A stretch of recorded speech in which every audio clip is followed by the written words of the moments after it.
What if the thing you fear most is waiting outside your door every day?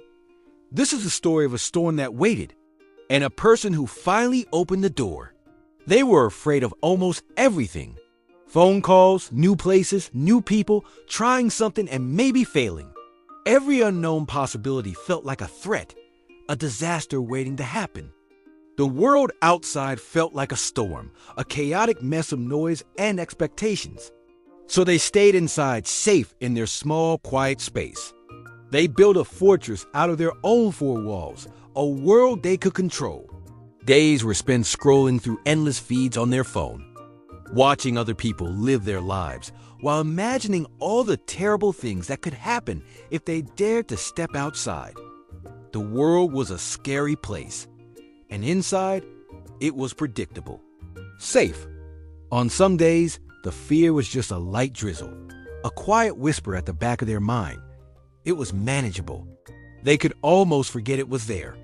But on other days, it hit hard, like a hurricane. Their heart would start racing, their hands would turn cold and clammy, and their mind would fill with an endless flood of what if I say the wrong thing? What if they judge me? What if I fail? Every morning, it was the same battle. The storm waited outside, and they locked the door, choosing the safety of their room over the uncertainty of the world. One afternoon, the phone rang, cutting through the silence. It was their grandmother. For a moment, they hesitated, the familiar fear of an unplanned conversation creeping in. But they answered. Her voice was weaker than they remembered, a gentle, frail sound that carried a weight of unspoken words. From a hospital bed, she said, "I know you're scared of going out. I know it's hard, but I really want to see your face. Even just once more."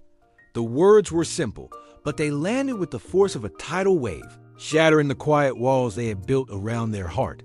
After the call ended, they sat in silence, the echo of their grandmother's voice filling the room. The storm outside seemed to rage stronger than ever before. Rain lashed against the windows, and the wind shook the old wooden door as if demanding a response. They could feel the familiar knot of fear tightening in their stomach. They closed their eyes and whispered to the empty room, "I'm not ready." But in the quiet space that followed, another voice, smaller but clearer, answered from deep inside. "You don't have to be ready. You just have to be willing." With a shaky breath, they stood up. Their hand reached for the cold, metal doorknob, trembling but determined. Slowly, they turned it. The door creaked open, and the sound of the rain was suddenly loud, real, and immediate. They took one small step out, then another. The cold rain soaked through their clothes almost instantly. Their heart beat hard against their ribs. But the world did not explode. The sky did not fall. They opened their umbrella, a small shield against the downpour, and started walking. The storm was real, but so was their courage. When they entered the bright, sterile hospital room, their fear did not magically disappear. It was still there, a buzzing in their ears, a tightness in their chest. But as they saw their grandmother's face light up with a surprised, loving smile, something shifted. Love was bigger than fear, just for that moment. They sat by her bed, holding her hand, and talked. Small conversations, quiet laughter filled the space between them. Later, they would still feel anxious on many days. The fear wouldn't vanish overnight. But now they knew something new and powerful. They could move while scared.